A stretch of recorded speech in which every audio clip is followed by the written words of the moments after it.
경계가 분명한 삶이라는 부분에서 우리가 한번 생각해 보아야 될 많은 의미들이 있다라고 생각되어집니다.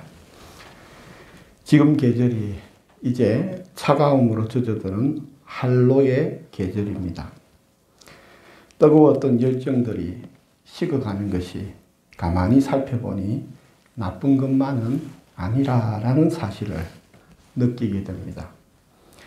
자연은 높고 푸른 하늘과 땅은 형형색색의 색들이 아름다움을 통해 여름의 뜨거웠던 열기가 식어감에 또 다른 가치를 보게 합니다. 어느 날 아침 살며시 스며든 바람에 나뭇가지가 흔들리자 새들이 무리지어 창공으로 날아 노니는 아침 광경은 오늘도 하나님의 신비로운 품속에 있음을 느끼게 해주곤 합니다. 인간들이 만든 영상물을 보는 재미도 쏠쏠하지만 하나님이 주신 성경과 자연을 보는 눈은 우리의 마음과 삶의 깨달음과 풍성함을 제공해 주기도 합니다. 태양의 뜨거운 열기를 꽉 채우던 하늘에 열기가 빠지니 어느새 하늘이 더 높고 푸르러짐을 보게 됩니다. 태양이 열기를 빼니 하늘을 꽉 채우던 먹구름들이 힘을 빼고 흰색의 뭉게구름으로 이리저리 무리지어 노니는 모습이 아름다움을 보여주고 있습니다. 하늘이 먼저 비워지니 땅도 이제 비우기 위해 분주해짐을 보게 됩니다. 지난 9월 태풍에 많은 나무들이 넘어지고 부러졌습니다.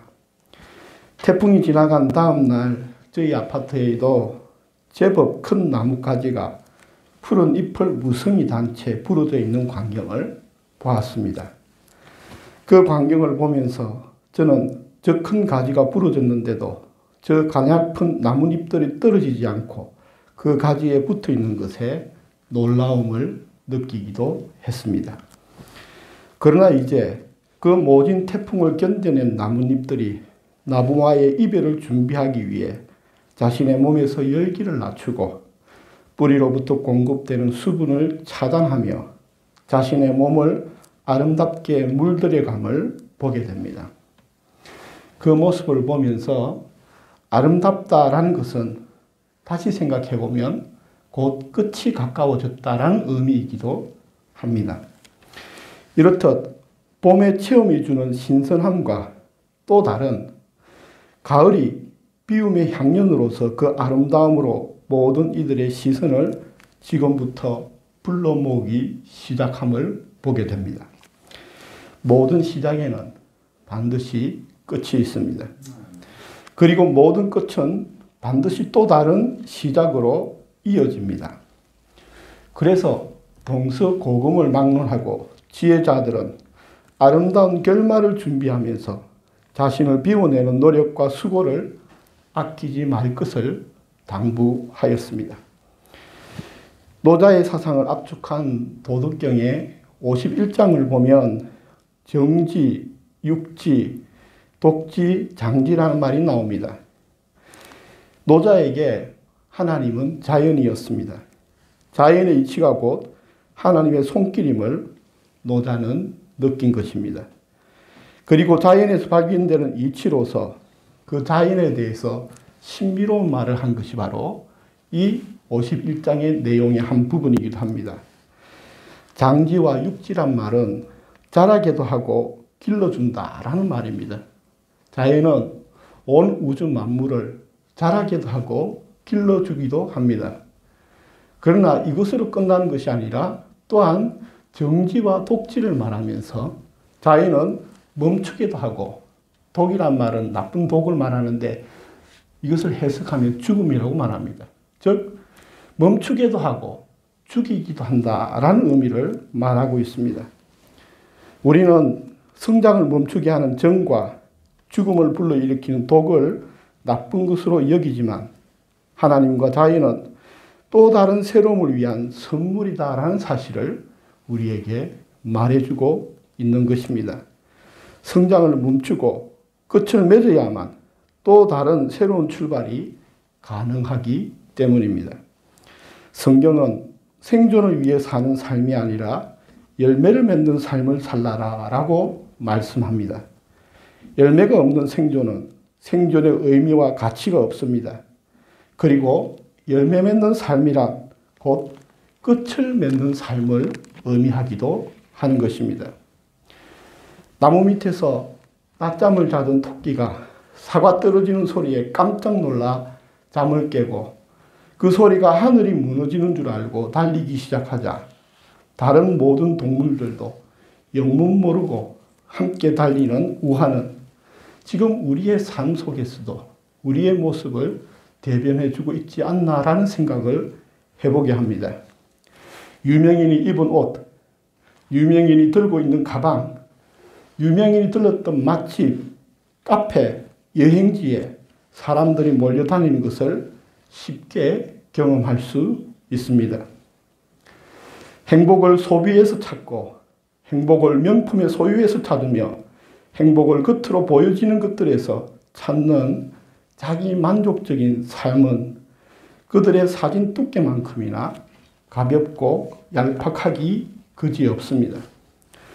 사진 속에 박제된 찰나적이고 또 다른 사진을 찍기 위해 부유히 떠돌아다녀야 하는 불안하기 그지없는 모래 위의 행복입니다. 자기 가시와 남들의 부러움에 근거한 만족감과 행복감에 중독되어 삶의 의미와 가치를 상실한 나르시즘의 결말은 허무와 허상임을 이미 그리스 신화에서 다 보여주고 있습니다. 오늘 우리는 무엇을 위해 살아야 할 것인가? 그리고 나의 종말과 결말을 어떻게 맺어야 될 것인가를 우리는 얼마나 생각하고 또한 우리의 삶 속에서 오늘 하루의 결말을 무엇으로 맺을 것인가? 내 삶의 방향은 지금 어디로 향하는 것인가를 되새기는 시간을 반드시 가져야 한다라는 것입니다. 실존주의 대표 철학자 키에르케고어, 하이데거, 사르트르 모두 공통점이 있는데 그들은 그들의 철학주의 핵심을 불안이라는 주제로 삼았던 것입니다. 이들은 각각 종교도 다르고 철학의 사조도 다르지만 한 가지 공통점인 이 불안이라는 주제 속에서도 또 이들은 공통적으로 그 불안을 미래에 대한 불확실성에 대한 불안이 아닌 인간 행동의 불확실성과 그 불안을 연관지어 사유하였다라는 점입니다. 미래에 어떤 일이 일어날지에 대한 불안이 아니라 우리가 지금 무엇을 해야 할지에 대한 불안을 언급하고 있다라는 것입니다. 한계없는 무한한 자유로 인해 정작 지금 무엇이 중요한지, 무엇을 해야 하는지, 지금 가고 있는 길이 확실하고 맞는 길인지를 장담할 수 없는 불확실성의 불안 가운데 우리는 무엇을 행동해야 할지를 모르고 그냥 충동과 본능을 따라 행동하며 살아가는 이 불안의 시대를 말해주고 있습니다. 이러한 현실에 대해 우리가 벼랑 끝으로 몸을 던져도 아무도 막아줄 사람이 없다라고 사르트르는 자신의 책에 이 현실의 불안을 표현하고 있습니다. 즉 다시 말하면 내가 잘못된 선택을 해도 그것이 잘못되었음을 알 길이 없다라는 것입니다. 모든 사람에게 자기가 원하는 삶을 살 수 있다는 자유를 얻게 되자 그 자유로 말미암아 그 사람이 벼랑에 뛰어내리던 불길 속으로 뛰어들던 그 사람의 자유이기에 어느 누구도 그를 옳다 그르다 맞다 틀렸다 판단하지도 않을 뿐만 아니라 관심도 가지지 않는 즉 그 사람의 자유가 주는 불안을 말하고 있습니다. 그래서 이들의 철학자들은 현대인들은 불안에서 절대로 자유로울 수 없다라고 정의를 내립니다. 왜냐하면 현대인들의 불안은 자유의 대가이기 때문이다라고 결론을 내리고 있습니다. 여러분, 오늘 본문의 말씀은 이렇게 말씀하고 있습니다. 너희는 자유가 있으나 그 자유로 악을 가리는데 쓰지 말고 오직 하나님의 종과 같이 하라. 하나님은 우리에게 자유를 주셨습니다. 그러나 하나님은 우리에게 경계와 한계가 없는 자유를 주신 적은 없습니다. 피아노 건반이 88개로 되어 있기에 작곡가와 연주가들은 그 안에서 자유롭게 창작과 연주를 할 수 있는 것입니다. 만약 피아노 건반이 무한대였다면 작곡가와 연주가는 어디에서부터 시작하여 어떻게 마무리를 해야 할지 멘붕에 빠지게 될 것입니다. 하나님은 우리에게 자유를 주셨습니다. 그러나 그 자유를 자신의 죄를 가리거나 자신의 악을 가리고 정당화하는 일에 사용하지 말라라고 말씀합니다. 즉 경계를 넘어선 자유를 주장하지 말라는 것입니다. 하나님께서 우리에게 자유를 주신 목적은 자유 자체를 위한 것이 아니라 주님의 뜻에 순종하고 주님의 말씀을 성취하는 일에 힘쓰라고 주신 자유인 것입니다. 한계가 없는, 경계가 없는 자유는 진정한 자유가 아니라라는 것입니다. 매일매일 주님은 우리에게 하루라는 백지수표를 주고 계십니다.